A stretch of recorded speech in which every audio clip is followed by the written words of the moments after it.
Hi everyone, today I'm going to unbox this Little Witch Nobeta Collector Edition set. If you're unfamiliar with the game, I'll post links in my description of my first playthrough of the game. I'll talk about the game a bit, and I'll post links of my advanced mode playthrough as well.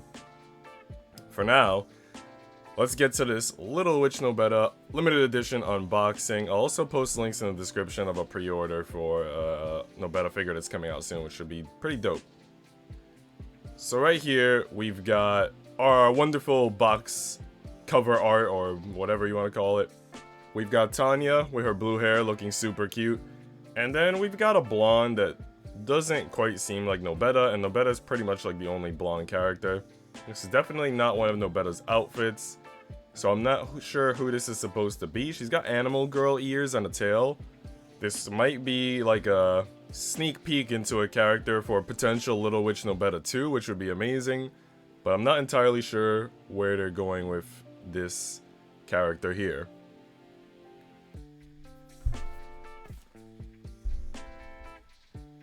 If we switch around the box, we see a lot more detail with awesome art.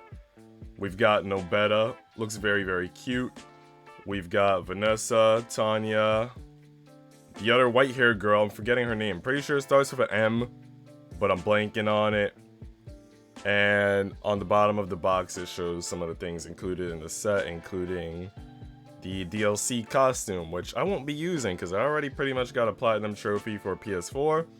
So I'm not actually going to play this Switch version, I just got it for the art book and other materials.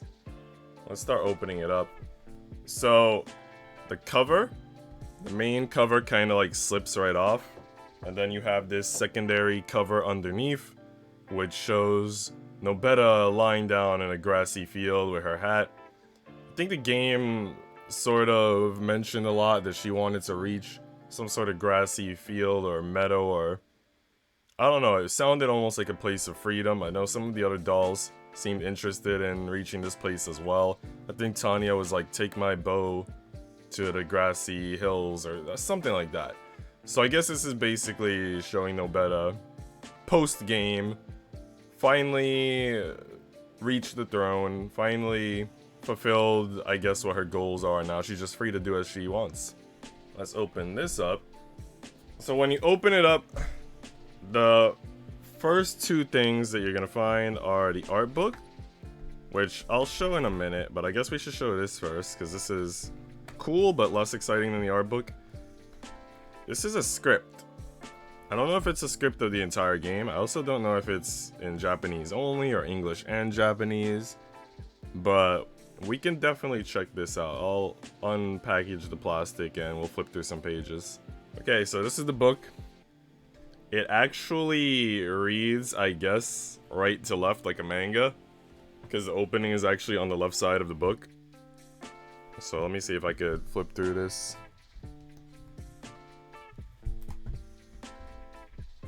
Got some Tanya art. I guess, yeah, you can't really read what all these tables are and what information they have in it. It seems to be a lot of hiragana, katakana, kanji.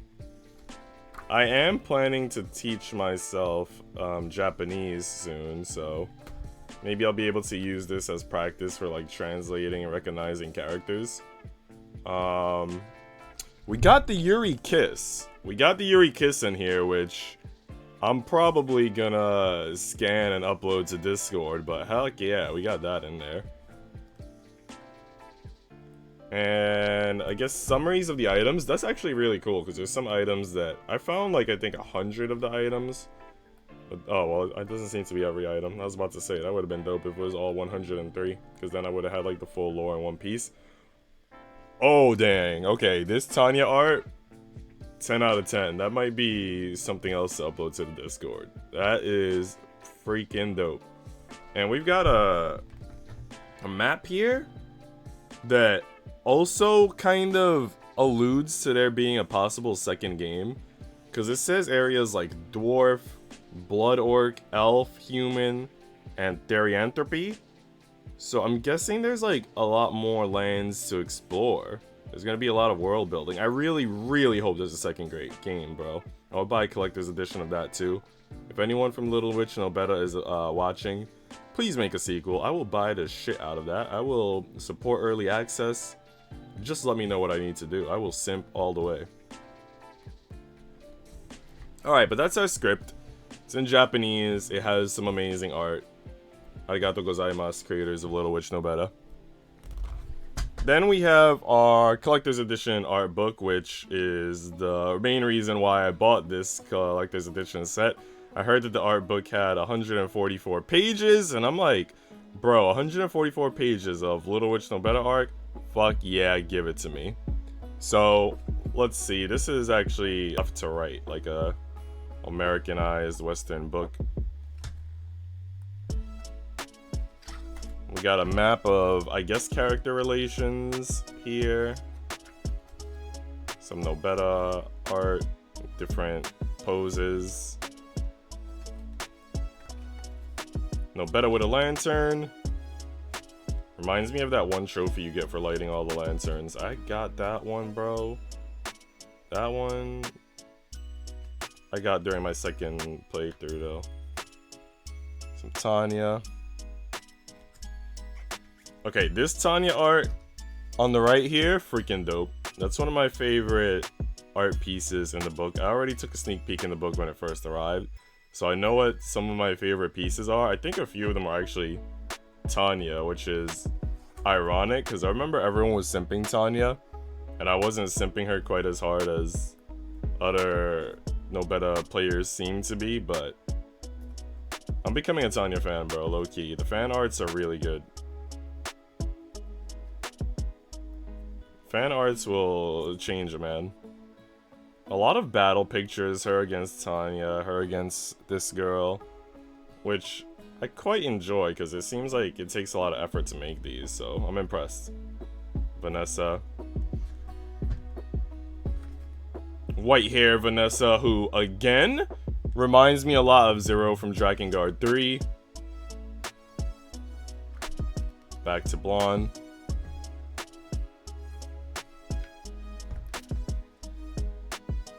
You know, I should simp Vanessa the most since she has big OPI, but I don't know. I feel like I simp all the characters equally. We got the cat. I don't think we ever learned the cat's name. Or maybe we do and I just can't remember it for some reason. It just says little black cat on the bottom of the page. Little black cat. So I guess we never get her name. Again, if there's a sequel, which I kind of feel like there will be, we might get her name. We've got Nobeta. This art piece by Oneko is kind of cute. So it says the names of the illustrators usually on the bottom of the piece. So you could definitely tell that, you know, several different illustrators made the book. It's not just all one person. This would be too big a job for one person. Another Oneko art of little black cat. Fuck yeah, super cute.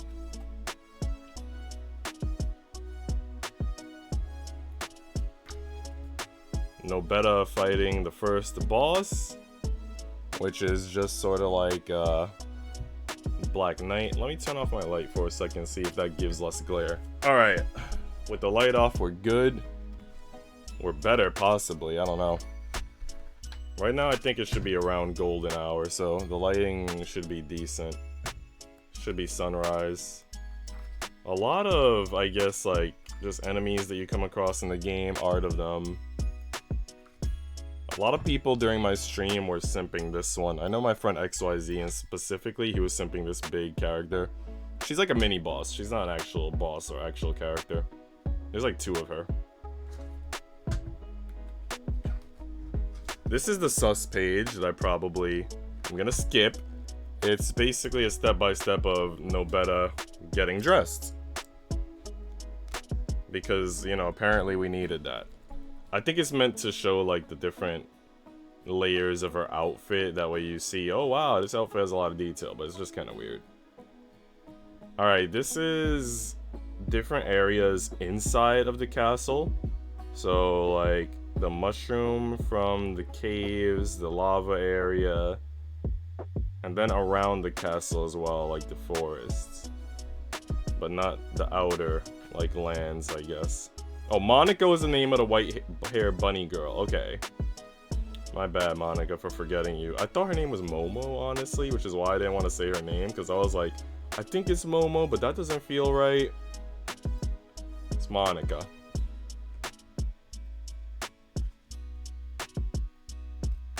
Alright, this one on the right of Tanya, I simp. This is another Oneko piece. So Oneko is like top tier artist, I guess. I don't know if they have a Twitter, but I might try to find them because goddamn, they're good. They draw some cute shit.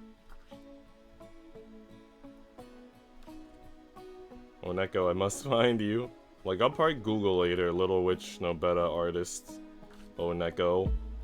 And I might find something because they're really good at what they do. Some more Vanessa. This one, again, screams Zero vibes, I feel, from Drakengard 3. Like, right here, Vanessa, bro, so super duper like Drakengard 3. This one on the right is pretty cute, with the sort of like Chinese dress. This is by Opartz, O-O-P-A-R-T-Z. This one on the right, also super cute, of Nobeta, sort of like lifting up water, about to do like a water spell maybe. The name is in kanji. I don't know if you guys can see it, I know it's a little blurry. Definitely can't be seen, but that's okay. Alright. Sumimasen viewers.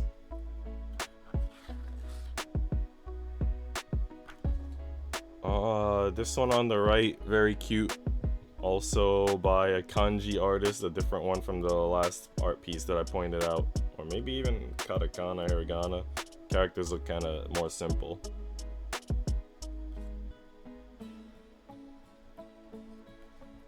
These almost look like they were stickers. Oh, they are stickers! But they're not stickers that I could peel and put anywhere. You gotta actually buy the stickers separately, I guess. They're kind of cute. I don't know if I would buy them though. Or maybe they're digital stickers, like how Discord has stickers. I don't know. Who knows what's a real sticker nowadays, Jesus. So that's our art book. Game also came with some sort of little art card that has what almost feels like a collector's trading card. I'm gonna open this and show the back of the card, see if there's anything on the back. Oh, it's like I guess like a business card, because it has a QR code for the official website. Seems to be made of like a hard plastic. Has a shiny Little Witch Nobeta title on it. Pretty cute. Definitely keeping everything, bro. The last three things in the collector's edition set are a Switch game, which I will not be opening. It's in plastic, brand new. I'm not gonna open it since I already played and owned the PS4 copy. So, you know, maybe I could resell this one day. Value might go up, who knows. It has English subs, I believe, so anybody could play it.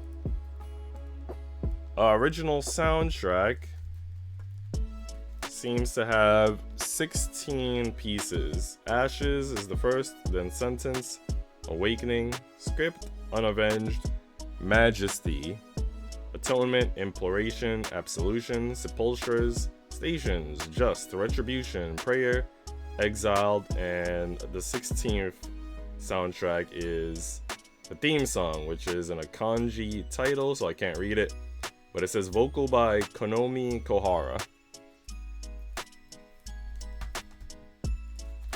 And the last thing I'm not gonna open, but it's a tapestry, so basically a poster. I'm not gonna open it because I don't know if I have room for it. It appears to be a poster of basically the girls on the cover of the collector's edition set. So we're talking, you know, Tanya and that blonde girl who didn't seem to be in the game. Okay, so now that we've shown all of the collector's edition pieces, we've arrived at that point in the video where we talk about the game a little bit. Little Witch Nobeta has been described as lolly Dark Souls. In some ways it is a Dark Souls-like game, especially if you play on advanced mode. If you play standard mode, it won't feel that way at all because it'll be very easy. But if you play advanced mode, it'll definitely have more difficult like field enemies. The field enemies, like the minor enemies, were definitely killing me left and right. The boss battles will definitely be hard if it's your first playthrough and you're unfamiliar with their attack patterns for advanced mode. For me, it was a little bit easier since I had already played my first playthrough on standard mode, so those bosses were kind of familiar to me. I was like, I know how to dodge you. I mean, it's not too bad. A little bit tougher for sure, but not too bad. As you defeat enemies, you do get, I guess, like souls or spirits or something. I forgot what it's called specifically, but you do use it to level up 6 different attributes. You have strength, which has several things, like it increases your mana regeneration, your staff attack power, and your aiming stability, I believe. You've got haste, which allows you to charge up spells faster, intelligence, which increases the strength of your magic, stamina, which allows you to run, dodge, and jump more, and then you have, of course, HP and MP. So basically, it's like a, you know, a Dark Souls like RPG adventure. Overall, it's about a 9-hour game, give or take. If you want to get a platinum trophy, who knows, might take a little longer as you're poking around trying to collect items and treasure chests and everything. I did it without a guide. I was very thorough, careful, and OCD about experiencing every aspect of this game for myself, because I was quite in love with this game. But yeah, if you liked the video and you're a fan of Little Witch Nobeta, please like, comment, and subscribe. Right now, I am doing a lot of live streams of Ender Lilies. I'm doing live streams of different Yuri visual novels, because I love that shoujo AI girls love. And I'm playing a lot of other games as well, doing YouTube live streams. I'm making fewer videos nowadays. I'm focusing more on streaming, but more videos, streams, and YouTube shorts to come soon. So remember to like, comment, and subscribe for all that content. There will be a Discord link in the description as well, in case you'd like to join the Discord. We have a Just Yuri Things channel in the Discord, a Waifus channel, and a lot of other cool stuff. And I'm definitely going to post pictures from this video in there, especially that Yuri kiss. But yeah, guys, thanks for watching. Hope you enjoyed. See ya.